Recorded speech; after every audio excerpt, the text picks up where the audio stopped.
Hey everybody, welcome to Love and Reload, the voice of the relocation industry. I am your host, Ben Cross, and I'm so blessed and honored to be here today with Chris Kline and Benjamin Bader.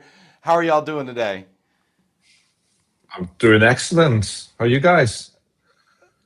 I'm happy to be here. Chris, are you in Florida right now, Chris? Chris, did we lose you? I'm in Tampa, and it's sunny. Nice, nice, okay. And but Ben, where are you in the world? Newcastle upon Tyne. Newcastle upon Tyne is dark, pitch black right now, raining for a couple days in a row. So wonderful. Well, we're bringing the sunshine today, okay? Newcastle, is that where they make that good beer, that Newcastle brown ale that I grew up with?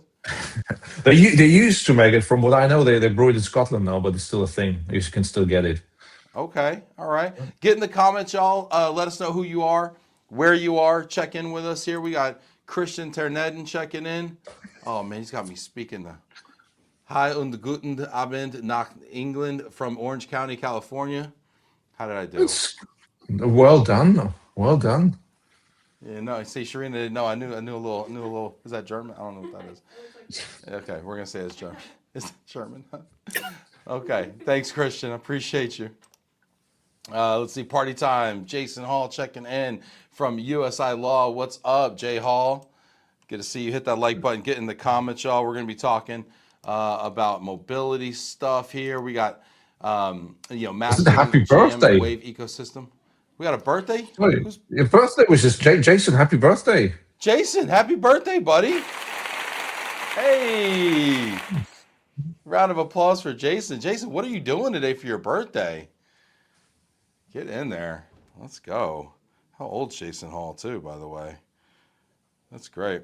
My dad sent a comment in earlier. That's awesome. Chris Lagerman checking in. Hi, fellas. Looking forward to the discussion. What's up, Chris? Get in the comments, y'all. Love to hear questions. If you got questions for Chris and for Benjamin, I'm gonna call him Benjamin, so I don't get confused to who I'm talking to. But yeah, we're gonna get into this. I'm really curious though. I want to hear more about MasteringGM and the Wave ecosystem. So maybe could you just kind of fill us in for those who don't know a little bit about Well, these projects? we'd love to, absolutely. So, MasteringGM is an endeavor that's been started roughly 2 years ago, in terms of or basically a venture to improve global mobility on all different fronts. And the Wave ecosystem is what we are building currently to anchor our Wave framework, which stands for workforce adaptability, value, and engagement. And an underlying framework we're using to anchor all sorts of activities in the GM space and make GM a bit more strategic. Very cool. And so we got more people checking in here, but I got to know, and we're gonna say what's up. I see Hosea checking in here. Yes, look at this. Daisy checking in from Global HQ. Yes, I'm speaking. Yes, you didn't know. She thought I just spoke Spanish. I'm a polyglot. You didn't know that, Daisy. But what was the impetus for starting this project, the Wave framework? Well, the Wave framework in particular was the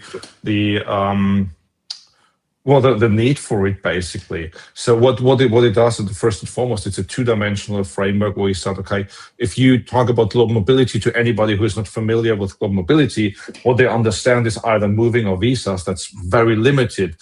However, it's so much more, but at the same time, if you want to disentangle it, the Wave framework looks at two dimensions. The one is the focus scope, and the other one is the strategy orientation. So if you span it up and say, okay, you're going to look internally, everything that's within mobility, that could be like function itself, and everything that is outside mobility is external, which could be in the same organization, but the other organization. That's the first differentiator. And on the strategy framework, you're going to be looking at the focus you're going to setting. So you're going to be looking at the people, or you're going to be looking at the processes. And if you span it up, you get this 2x2 matrix that goes down to workforce adaptability, value, and engagement. So there's an underlying paper that's available for free for download. There's more to that if you're interested. And I've been on the show roughly a year ago or something where I introduced the Wave Trade Navigator. So if you want to make up for that, I strongly recommend to go to YouTube and watch the show there.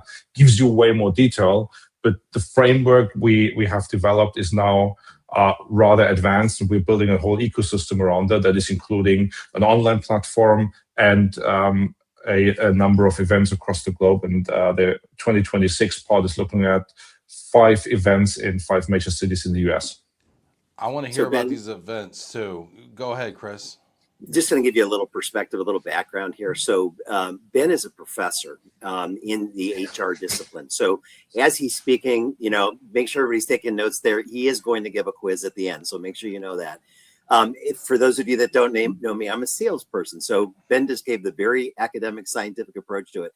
We've created this really cool place for mobility professionals to hang out and feel non-threatened and work in an environment where they can learn. Okay, and now is that the Wave ecosystem, or is that part of the MasteringGM? Help me understand, like, delineate. Professor, I'll let you take that one. I'm happy to do that. No, but the Wave ecosystem is the big hole we build around it. MasteringGM is the brand, and everything we do, we anchor in one of the 4 Wave dimensions. Okay. To pinpoint it. People, you talked about there's like a paper and there's some things that people can download. Where can they find those things? And maybe we can put that in the comments, Sharina. Well, they can find it at masteringgm.com, and they can find it if they want more. Just ping me a message on LinkedIn, and I'm happy to point you more. And soon, it will be able. They will be able to find it in the Wave ecosystem that's officially opening its gates. Soon. We don't have an exact launch. Chris and I talked about that before, but we are really on the final yards of the home stretch to get it live. And you'll appreciate this. What we're trying to create, and we're looking for a soft launch, probably the beginning of March. We'll probably have some key users playing around with it, testing it. But we're essentially building a streaming channel for mobility, built around both an academic approach, but then also supplier excellence. There's a lot of knowledge within the supply chain globally, and we want to make sure we put that to work within this ecosystem. So we're pretty excited about what's happening. It's interesting you talk about a streaming channel. So is this like a Netflix for global mobility? Yeah, except we won't be charging quite what Netflix charges, and we're not looking to buy Warner Brothers or Discovery. I thought I recognized Ben from Bridgerton. Do you? Yeah, that could be. I was in my former life. I played a role, I think. Yeah, no, it's interesting you bring that up, because I looked at something like this a while back, right? Because you have these video platforms, video on demand platforms, right? And and I thought about that, right? Because obviously I do a lot of video too, right? Of course, my videos aren't necessarily as instructional, probably, and educational as the stuff you guys are putting out there, right? But I thought about that because it did seem like such a good idea. I just, I didn't have the time, frankly, to do it. But I'm really intrigued by what gap do you think that's filling in the market, and why do you think that's going to be a success and a needed product? I think there's some really good organizations out there, we call them trade associations, that I've been a member of for years, and you have as well. I'm not so sure about the commercial model. I don't know about the whole modular or multiple suppliers competing. I was at an event in Houston a while back, and I thought I was at a NASCAR event. The only thing I didn't see is Mountain Dew and Tide up on the signs behind me, up on the stage or on the lanyard. And I think that they've just been so commercialized that the agendas have been influenced. The material that's coming out has been influenced by that. And really what we're trying to do is take more of an academic approach to this, more of a training approach, but then also a place where you don't feel inundated constantly by needing to be sold something. Yeah, I was thinking about maybe getting like a Formula One style jacket for the conference where I had all the logos of all my sponsors and clients and stuff on it. I thought maybe that would be kind of neat looking. Hit that like button. Get in the comments, y'all. Do you think I should start showing up looking like Ricky Bobby, to these things? Let me know. It could be fun. It could be fun. Yeah, I think it's interesting though. But I like also though what you're saying. You're not sure of the commercial application or not, but I think sometimes that's where the best ideas start, right? I think starting something without commercial expectation, but just because you feel like an unction, like it's a good idea, or like maybe you might be, like you might like it, like you might be a consumer of this, like you might enjoy it and appreciate it.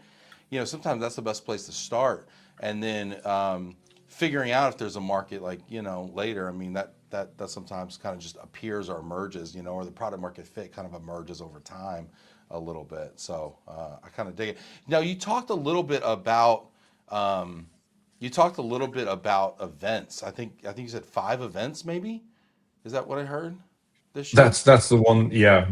Chris, I'll let you do that one because Yeah. you're over there. Yeah, the first part again starts with the digital ecosystem, the digital hub. So that's the streaming channel. That's the place where everybody actually works together throughout the year. It's live 24 hours a day, 365 days a year, and it's all a place for us to work together. But we want to support that with live events. And again, these are roundtables. They'll be held. Right now, we've got 5 cities that we've identified that we want to host these in 2026. There might be more. Our minimum goal is going to be the 5, but the idea is that it'll be roundtables where we'll be taking specific topics. And the most popular one that we've looked at up to this point is return on investment when it comes to a relocation or an international assignment. But we'll be looking at our client advocates to be giving us ideas as well as we go through this. But the idea is going to be five markets within 2026. Do you have any of these markets already planned? Can you give us a sneak peek in the preview of what's to come? I can. We know that we're going to be in Texas. We know that we're going to have a couple in California. Looks like we may want to be on Lake Michigan, and probably the Big Apple are the leading contenders. We're still working on the finalization with our key partners, and I got to give a shout out to our key partners right now. It's Weichert, Aprio, Arpin, and Orion are our key partners today. So we're working with them and crafting the right cities where we're going to host these events. Okay. And I heard Texas. Are we talking Dallas? Are we talking Houston? Are we talking Austin? We get very territorial out here in the great state of Texas.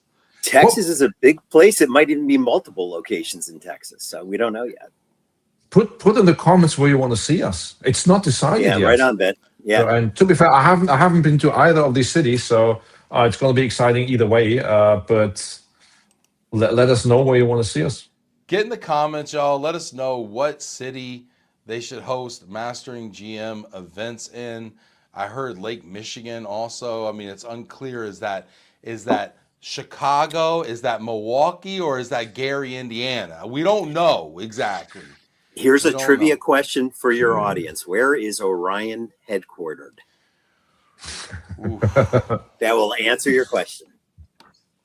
Get in the comments, y'all. Help me out here. Sharina's like, I need help. Sharina needs help. My helper needs help. We got 1 vote for Lubbock. All right, Christian. I don't know where Lubbock is, but nobody does. Nobody does, Ben. Christian, as soon as there's an In-N-Out burger there, we'll host it. Yeah, we'll make that commitment to you. San Angelo. I think Christian's trolling us right now. I think the Californian is trolling the Texans right now, coming up with the probably 10th and 11th best answers right now to this. Galveston. Yes. He starts at 10. He's got 10, 11, and 12 right now. Galveston, oh my gosh. Christian, you know what? Somebody take his mic in space. This is great. Yeah, I mean, I'm Dallas. I mean, I'm Dallas all the way. I think Dallas is becoming the new epicenter of at least American global mobility. I'll say that. I think for a long time it was Danbury, Connecticut, from a managed relocation perspective, and I think for a while there, the Bay Area with BAM and all the the crazy big programs and the tech programs and everything that was going on. But now when you talk to folks about the most relevant programs, you hear Texas repeatedly, you hear the Midwest, the manufacturing kind of corridor of the United States, if you will, the breadbasket, where farming, agriculture, manufacturing is going on. And I think that's really, and I think Dallas is really the anchor there. So, come on down, as we say. Starts with a C. Look at you. Very cool. Yeah. So get in there. Get in the comments there. Yeah. So what goes on at these events? I'm a big events person, right? I mean, obviously we do a lot of digital content, we do a lot of video content. There was a time during COVID where people said, are we ever going to get together again? We could just do this all the time. I've done it 702 times. I tell you what, it never replaces meeting Chris over a beer and shaking his hand in person, you know? So what goes down at these Mastering GM events? So Chris already outed me as a professor. So I'm a professional educator, and I kind of have that habit that if I attend an event, I want to take something away. And what's going to happen is on select topics, we're really going to be working with people on these topics, and that is experiential learning, interactive exercises, and really tangible takeaways, different strategy, playbooks, etc., where you, at the end of the event, leave with something you can apply in your organization rather than just attend a good show. Don't get me wrong, networking is important. There's going to be networking involved and you will see people. But I think, which gets back to the question you asked earlier, why now and what we have in mind. We don't see much value in attending conferences to watch PowerPoint bingo or like listen to panels where after person two, everything has been said just by everybody. So you just go around. So what we are looking at really is create value for the time people invest attending and work on the topics we are presenting, we're offering, and then hopefully learn something they can apply in the organization to do a better job, to be more strategic, to be more successful, to better demonstrate value of the mobility function, and to get the voice that many people in the mobility space don't have in the organization.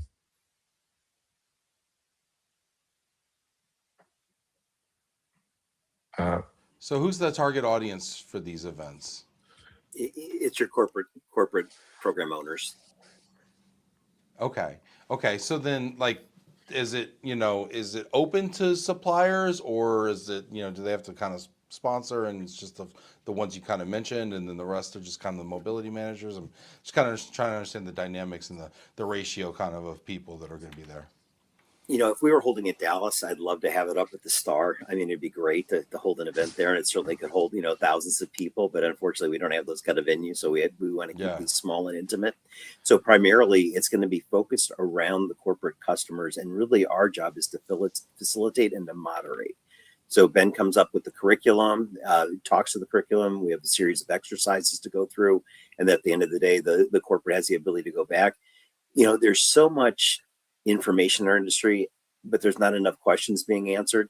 And unfortunately for the corporate clients, they are constantly having to defend, why do we do mobility? How do you judge a successful relocation? How do you judge that individual and the role they're doing? So the primary focus of this is to put them in a position where they can advocate for our industry. Yeah, that's really interesting. What do you think the disconnect is there?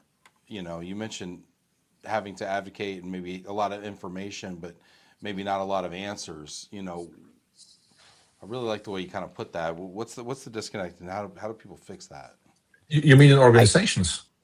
Yeah. Well, I mean the global mobility professional. Yeah, in the organization. Yeah.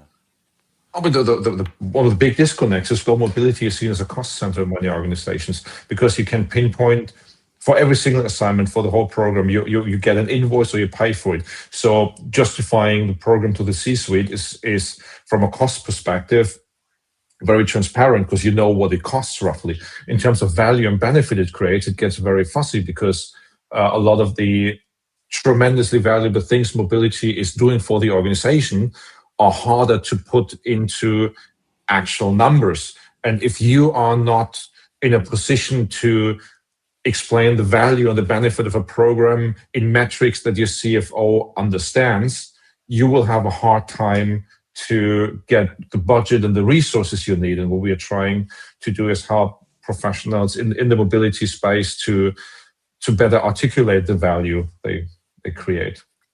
And Ben, there's so much that's being talked about in with AI and what's going to happen with AI and how it's going to change, the world. And I love this cartoon that I saw. It was a guy, and he was talking to a horse, and he was pointing to a truck, and he was talking to the horse, and there was a horse in the truck, and he said, the truck's not going to replace you. That guy's going to replace you. The horse that knows how to drive the truck is who's going to replace you, not the truck. So much of our profession is transactional. And what we hope to do is elevate that conversation beyond transactional and take it strategic. What is it you're doing? I think if a lot of organizations truly understood what mobility is meant to do within their company and their organization, they'd look at it a little bit differently. But as Ben mentioned, it's a cost line item. It hits a budget, and that's about as strategic as it gets. And we want to elevate that conversation beyond that. Are you going to bring external speakers in? And the reason I ask this is because it feels like this is a skill set that may or may not really be thoroughly present in our community, right? And if we bring folks in and we're doing benchmarking and we're doing these peer-to-peer kind of groups and stuff, and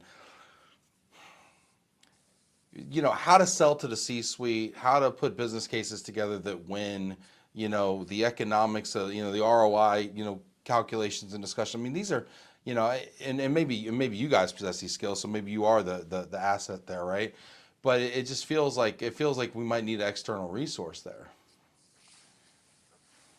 Well, we've both written books. Now, Ben's have sold more than 5, but more than mine maybe. But all joking aside, again, we've got such expertise and resources that are available to us through this concept.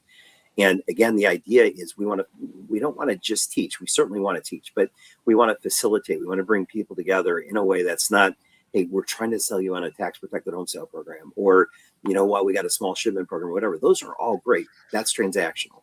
We want to talk more about the strategic. How are you part of your organization? How are you positioning your mobility program? And again, it's not Ben and my job to go to them and say, this is how you position your mobility program. That's something that you have to figure out within your organization. We hope to provide you with the framework and take you through exercises so you're able to do that. If I may add to that, what you said is benchmarking. So we've got different online assessments and tools already out there, and one of them is the ROI readiness score, which is a tool that helps you to assess to what degree your organization, your mobility program, is ready to report something close to a return on investment. And that's interesting. So not even calculating the ROI yet, but just the readiness to even begin reporting. Exactly, on 5 dimensions. But the beauty of it is when you introduce that, people ask, oh yeah, can you benchmark us? Like, where do others stand? I said, of course we can do that, but it's honestly, it's pointless to do that for you, because what you need to be benchmarked against is your previous quarter, the quarter before, and then the next quarter, and so on, and the year before. That return on investment you want to see on your mobility program depends on so many things. So it's kind of perceived as the holy grail by some people. So the ROI is perfect, but it's not that simple, because the return on investment very much depends on the strategy behind your mobility program. So if you just want people in different countries and different jobs, you don't really care. You just see it from that perspective, very transactional. You have very different approaches to what is a good ROI versus when you use mobility in a talent development way. So developmental assignments and the idea of home grow your talent, you have completely different requirements, different metrics, and different logic behind why you should apply that. So before you look at others, look at yourself, because your competitor, even if it's directly like same size, same industry, same. If all the same, if they have a different strategy in their mobility program, they will have inevitably the different ROI requirements. So look internally first. So if I'm understanding you correctly, you're saying there's a bigger opportunity to benchmark against your own performance internally than maybe necessarily a peer organization externally. You get a bigger lift, maybe 100%. A lower hanging fruit. Yes, and I mean peer organization. Like if you have a clear value and you want to copy them, or if this is like the organization that you want to become, okay, fair enough, go for it. But other than that, what's the value of knowing their ROI of the mobility program if they have a fundamentally different strategy behind the mobility program? Well, I think the conventional wisdom was always that, hey, we're in a talent competition with these folks, right? And if they're using this mobility program either as a talent tool or as a recruiting tool, or a talent development tool or as a recruiting tool, then we should be competing with them on this level. But I like what you're saying. I mean, I think in business in general, sometimes it's better to kind of look internally and kind of have your own true North Star and plan. Ben, But when to you the look point at, of talent, sorry, Chris, go ahead.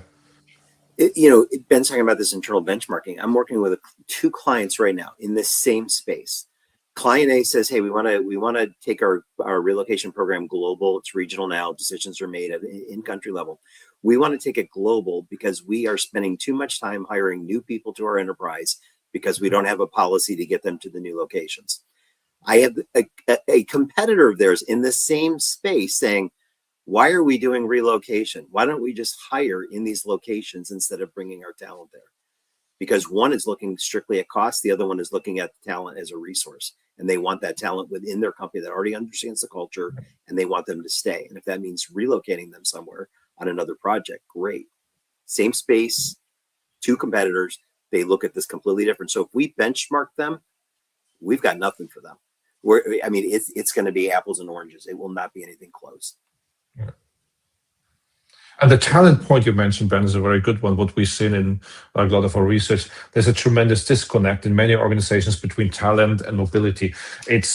We hear that so often that instead of actually having a talent pipeline and linking talent, linking HR, linking mobility, what you have is like that email, this person needs to move from A to B, execute the move, please. And please do it yesterday. And if ideally be even compliant doing that. But then again, we don't really care. Just make it happen. How you mentioned compliance, and I just want to ask because I think that some of mobility is a nice to have. Some of it is about employee experience, things like that. And then the part that maybe has more teeth is the compliance stuff, the stuff that is a have to have, the stuff that's going to put you on the front page of the Wall Street Journal or put somebody in jail or whatever, right? And I'm kind of curious, like, what is driving decision making from what you're seeing with these corporate programs? And I'll let you take that first, and then I'll add on. What is driving decision making? That's an excellent question. If I could tell you for every company, I'd be a very very rich man, I suppose. I think sometimes decision making is very much driven by gut feelings, which is not always wrong. But at least I can tell you it's not necessarily driven by evidence-based HR in many cases, and that's a problem. Yeah, we're seeing it more and more. Quarterly earnings, quarterly forecasts are driving mobility decisions Short term. Short term type of things, and again, depending on who you ask, you're going to get a different answer, and it's going to depend on the day of the month. Yeah, it's crazy how short term, how much short term thinking in we're seeing right now, even from companies that have been having long term success. I look at Amazon, for instance. I'm going to pick on Amazon, and sorry, Amazon. I'll probably get a call from Jeff Bezos here after the show. But it's like these guys are doing $100 billion in profit, on their earnings report last year, and then they just laid off 30,000 people, and it's like, at what point? And then so I saw a 47%. I think it was. Correct me if I'm wrong, y'all. Feel free to fact check me.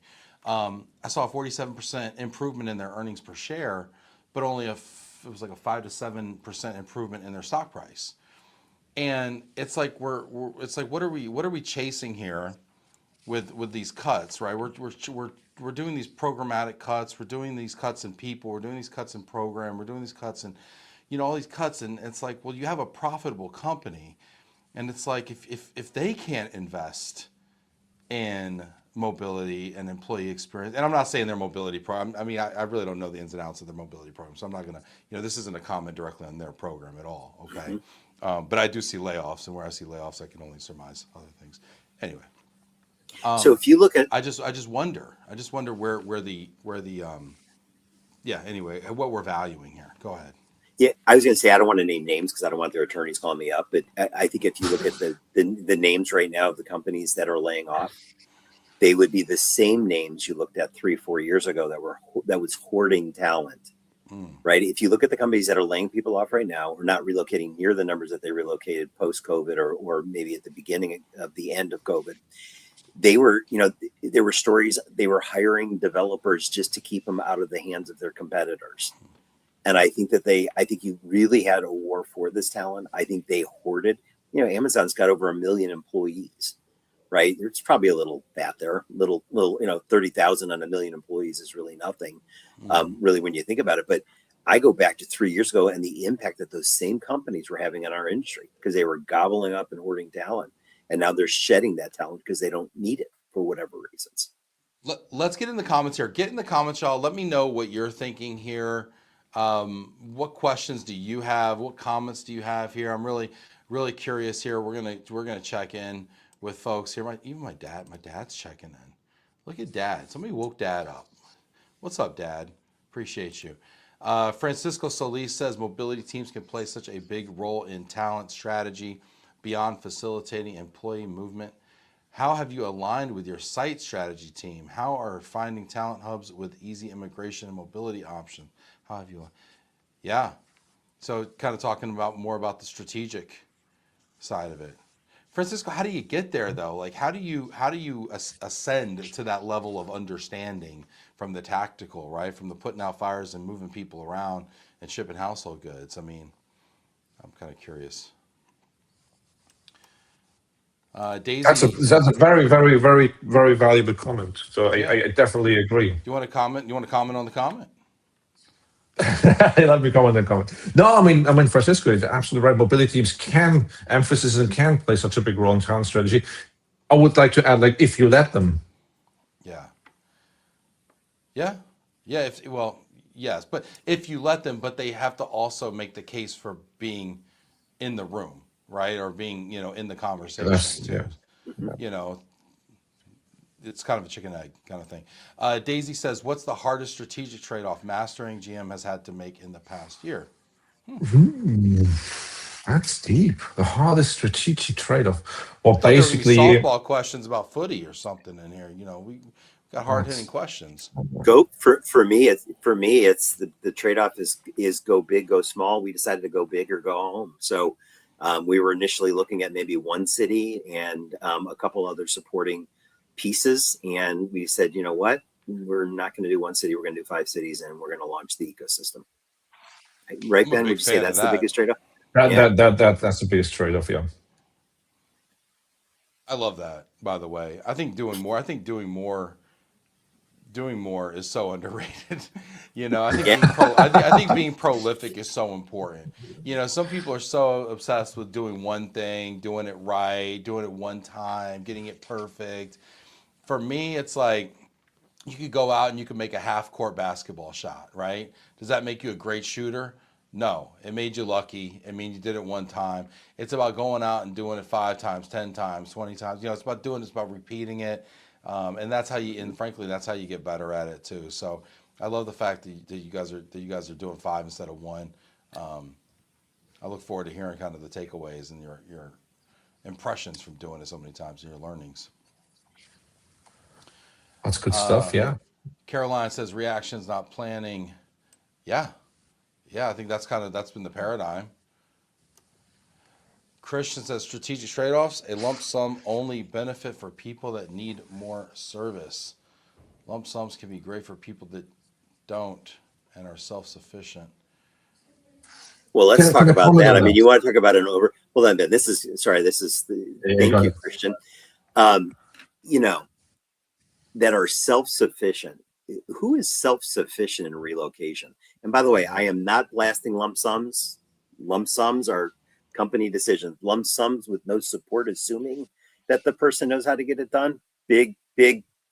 I would say that's overrated, Ben. If we're getting to the overrated and underrated, getting there already. Yeah, it is just lump sums. I get it. Spend the money the way you need to, but at the same time, give them the resources, give them the support they need to make rational decisions. Employees don't wake up tomorrow and know how to pick a moving company or how to lease an apartment if they've never leased an apartment before. I mean, those aren't things that you're naturally gifted to do. Yeah.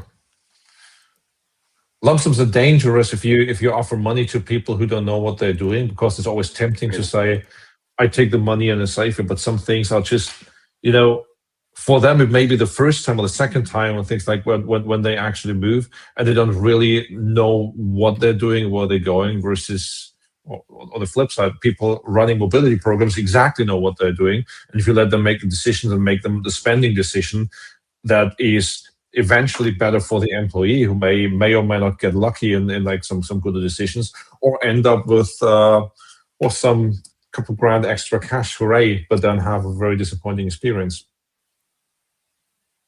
Ben, I've mentioned this before on your show, the whole idea of averaging and, getting a lump sum based on averages or pay scales or grades.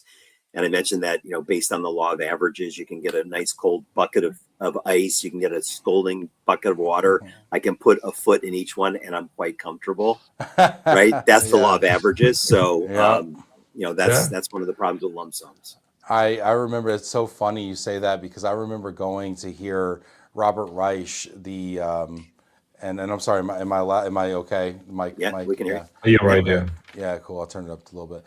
I remember going to a client event one time, and they had Robert Reich, who was, I don't know if you call him an economist. Labor secretary? Labor secretary, yeah. He was, he just a real smart guy, kind of guy, Mm-hmm. And he had worked for 3 different presidential administrations, I want to say. And he was giving a talk at, it was an RMC client thing. And really fascinating guy. And he's like, he said a few things that stuck with me. It was early in my career. And one he said is, be wary of anybody that talks in terms of averages. He's like, because, and he was a very short man. He's like, but me and Shaquille O'Neal are average 6 feet tall. He's like, but does that tell the story? He's like, no, it doesn't tell the story, And that's exactly what you're talking about. Your boiling water and your freezing water, and we're quite comfortable with our feet in the middle. I think that's great. I think it's, where are we with lump sum? I mean, and he said never. Caroline says never enough. Yes. Yeah. That is so true, Caroline. Yeah, I mean, lump sum's funny. I've kind of gone back and forth. I think that the idea of a lump sum concept is out of sight, out of mind. And it's a bit of blame shifting. Number one, it assumes that can, first of all, determine what a fair lump. I think there's a delay on the link. Ben, can you hear me okay? I can hear you. Are we good? Yeah, go ahead. Okay. Yeah, go ahead. So in regards to the lump sum, the biggest, I think the biggest fallacy that's out there is that you can come up with an average and give it to all your employees and they'll be happy.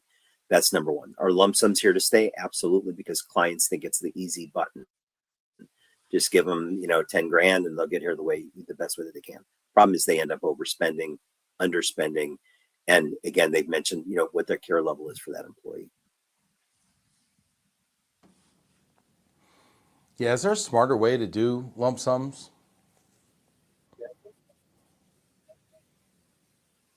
Yeah, I think, first of all, I think organizations should take a look at needs-based lump sums.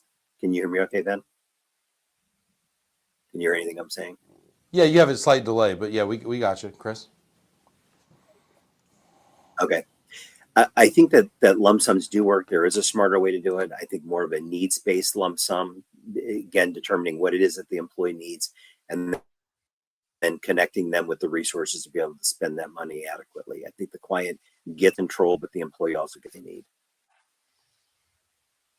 Like needs-based, like based on, like they tell you what they think they need, or you say your family's so big, or you have dependents, or you own a home. Like, what are you basing that need on? So the technology exists today. The applications are out there that would allow you to intake an individual and find out exactly what it is. Family size, do they need a mover? Are they selling a home? Are they buying a home? So you've got the ability to determine what their needs are. You then establish a cap or budget amount around that, and then you put them in touch with the resources where they can spend those dollars effectively. So again, it's more of a managed cap, not so much of it's a lump sum. And I think the problem is companies will say, we've got this population, we're just going to give them an average number. And unfortunately, that they overspend or underspend. Well, and like, let's be honest, are they trying to find the right number, or are they trying to get the low number, and are they trying to get employees to underestimate the amount of money they need, and they say, oh, you think, you can do it for 7 grand? Oh, okay, cool, sure. If you think you can do it for 7 grand, sure, no problem. Who am I to tell you can't? Here you go, and you know what? I'll even do you a favor. You probably don't even know you need this. I'll gross it up for you, because I'm such a nice guy. I think there's a little bit of that going on. Yeah. It's got to be smart. You got to be smart about your approach. And again, there are people that will try to game the system, but I think this depends on the level of sophistication that you want to deploy to your program. There are ways to manage this effectively, be fair, without overcompensating an individual with their reload. I want to switch gears real quick. We went from lump sums, which is a kind of a hot button issue, and let's stay on it, right? Let's stay on the hot button issue here. Talking about ESG and mobility, right? And this topic is so interesting because it's, the climate for this has really evolved and been evolving, recently, depending on where in the world you are and what geopolitical things are going on. But can mobility programs measure the ESG impact of their mobility programs? What's the right way to evaluate? Maybe that's the better way to put it. The ESG dimensions, within their mobility strategy. So, Chris, you want to go first, or you want me to go first? Ben, go ahead. You first, please. It's a super relevant topic, and the tool I mean, to be fair, we started developing it a year and a half ago, and we kind of stopped it because other things came in between. But we're coming back to this back in the year. That's a sustainability score for mobility programs. So ESG as a whole is super important. If you look at mobility and sustainability, what typically comes in conversations is carbon dioxide, and then don't ship too many goods and all these kind of things. And that's all good. That's right. You can definitely have an impact. But I think the bigger impact from the ESG perspective is the human side. So looking at ESG from a people management perspective, and what are sustainable careers? What are sustainable career moves? To what extent do you actually need to move people versus local talent? And all these kind of questions that contribute to having a program that's responsible on all fronts. Yeah, it's kind of interesting with the shipping, aspect, right? Because I've heard some people say, it's better to not ship your household goods, and just buy stuff at destination. And then I hear other people say, but now you're duplicating, household goods, right? Now, because Exactly, what do? You throw out everything you had. Well, no, I could sell some of it, yeah, but most of it's going to end up in a landfill, at least half of it, right? So now we're just, every time we're moving, we're just buying new stuff. We're in a disposable culture. And we have trash islands floating in the Pacific. So it's like, maybe it makes more sense, now that we're thinking about it, to actually shipping household goods actually makes a lot of sense. So it's kind of interesting, the evolution of thought in this area. Are there areas besides carbon footprint, though, and environmental that you're seeing companies really tracking and kind of leaning into?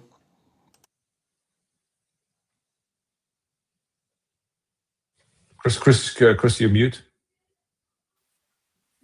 Yeah, I'm seeing a lot more just in the offsets is what I'm seeing. The biggest trend is, again, you need a person to go run a business that you're developing in a developing country. I think that's all about sustainability, right? I mean, you're going there to actually help that community, that society where you're at. You got to get the person there. You're not going to maybe be able to buy the things that you have at your previous location, so you do have to ship it. And I think a good counter to that in sustainability programs are the offsets. And again, I think some of the movers are really coming up with some creative ways right now where they're using those offsets. Again, carbon footprint against dollars spent, and they're doing playgrounds or planting trees. They're doing legitimate things to offset that. So, I don't know if we're in the business of saying, don't move this person because there might be more, you might expand your carbon footprint. Well, that person might be going out there to come up with the next biofuel or something. What do we know, right? And companies have to make that decision. But there are some really good offset programs out there.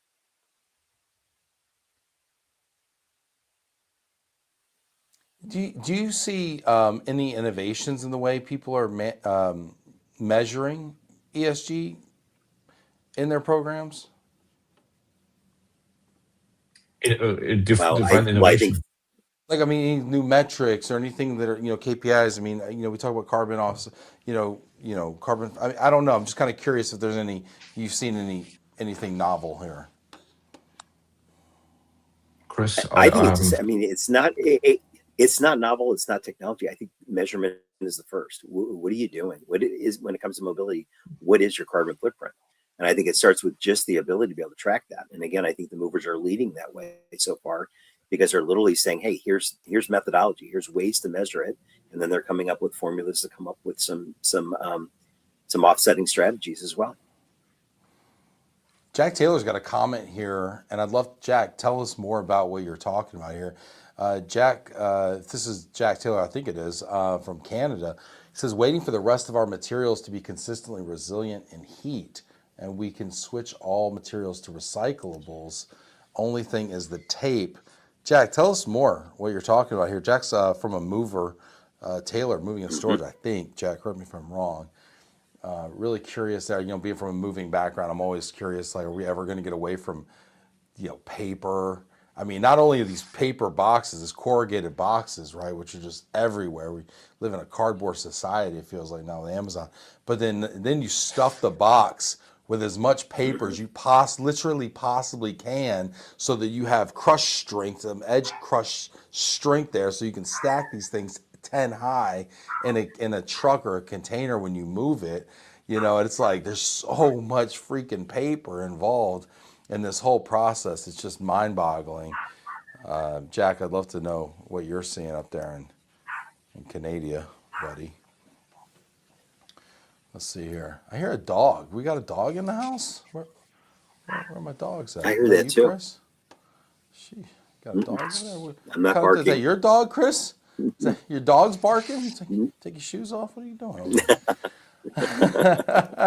Jack says, yes, on YouTube, sorry to expand. I stress tested a lot of recyclables in heat, and they ripped 80% of the time. All boxes are recyclable paper. Tech is there. Mattress bags can switch to boxes. Yeah, we get mattress boxes. Those are, standard, honestly, in the government shipments. Yeah, buying from IKEA. Yeah, interesting. Very interesting.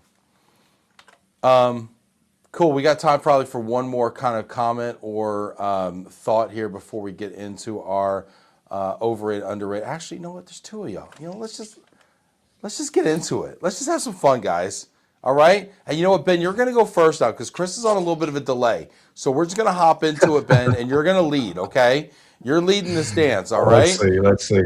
Let's go. All right. We're going to have some fun. Sharina, you ready? I'm ready. All right. Ben, Chris, you ready? Ready. Good to go. All right. Don't be too excited now, guys. I need you to calm down a little bit, all right? Overrated, underrated. Do you know how to play the game? All right. Yes. You do? All right. First one up is sales pitches. Overrated or underrated? Overrated. Oh, Ben, do you want to comment? Overrated, yeah. Yeah? Although it'd be fun if I said the opposite, we start arguing here. But you should argue with Chris. Yeah, you should argue with him. He's on a delay. You'll win. You got this, man. You got the upper hand, dude. No, man. Plus, Totally you're smarter. totally You're a overrated. professor. You probably make a really great argument. Chris, why are they overrated? I think in the context of being part of conferences, I think the idea is you go meet somebody at a conference and the first thing you do is a sales pitch. I think the buyer doesn't want to hear it, and I think the salesperson probably gets fatigued doing it.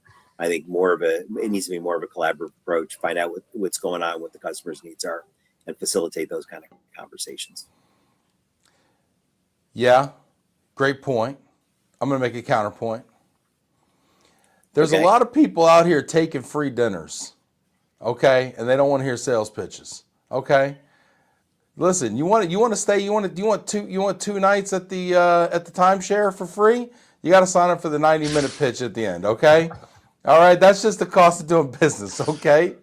Well, let me ask you a question, Ben. No, but that puts the sales pitch in a way as like a greasy, like used car salesman would do. It's kind of, why would you do that? If the product is all right, there's a match, then you don't need a sales pitch per se, because then there's information that's common in the room, you work together, and then you don't need the sales pitch the way you describe it, but rather it's an informed decision by the mobility professional to purchase the service. And in that sense, fine. And yeah, I mean, would I to like a free weekend they have to go through 90 minutes? Yes, maybe, but unless they lock the door and kind of make you buy and won't open it till enough people buy, you wouldn't sell anyway. So why would you do it? Yes, I agree with you. It should feel natural. It should feel like, wow, I just learned something. I want that. Yeah. No, totally, totally. Yeah. All right, fine. That's an easy one. Let's give him another one. Overrated, underrated.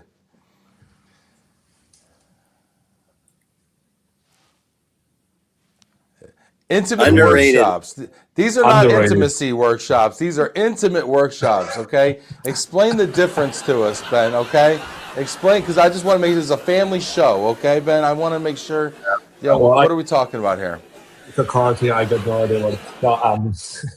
The workshop, if you want to have a learning experience, you have to have a certain group size. You have to limit it in terms of working together, because otherwise it's just a lecture. And lectures are great, but they should be limited to 60 minutes, 90 minutes, and then people continue working on that. If you spend an entire day of your life in a workshop, it should be a setting where you feel safe, psychologically safe. It should feel comfortable for you to share your ideas in an open setting, and then really work on something that is meaningful to you.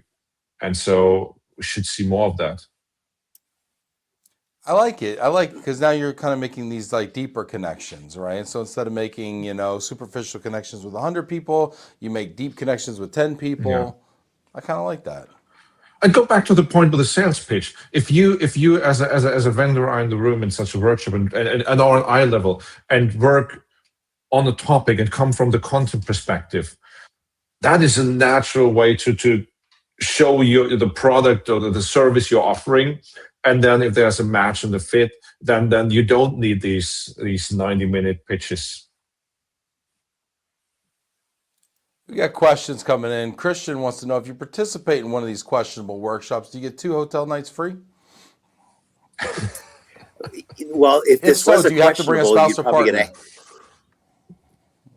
If they were questionable, you'd probably get a half night. But since these are not questionable, no, we don't have any night. giveaways. Wake you up at 2 a.m. until you get out. Yeah, get out.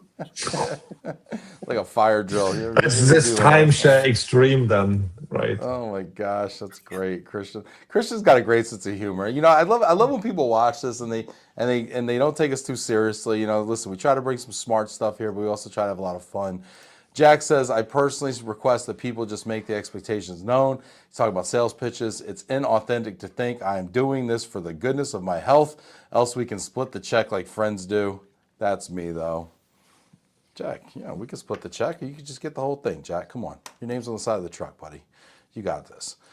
Intimate workshops. Yeah, it sounds great. I mean, why not? Intimate workshops. Let's get intimate. I like it. All right. All right, next one up. Overrated, underrated, networking. Underrated. I'll let Chris go first. Underrated. Ben? Proper networking is underrated, yeah. Proper networking. There's always a modifier. You see how they do that? Always a modifier. To qualify a modifier. How about, you know what? How about improper networking? That's a good one. Improper networking. How do you feel about that one? Possibly underrated as well as it's legal. See, my media training pays off, doesn't it? Now we're going.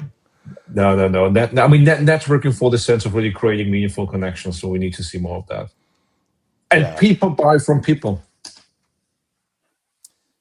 Yeah, I think people do buy from people. It's kind of interesting. We're in this AI era, and there's this rush to cut corners and to scale and to see how much content and communication we can produce as quickly as possible. And it's sloppy and it's inauthentic and it's without thought. And I think that just makes personal stuff so much more important.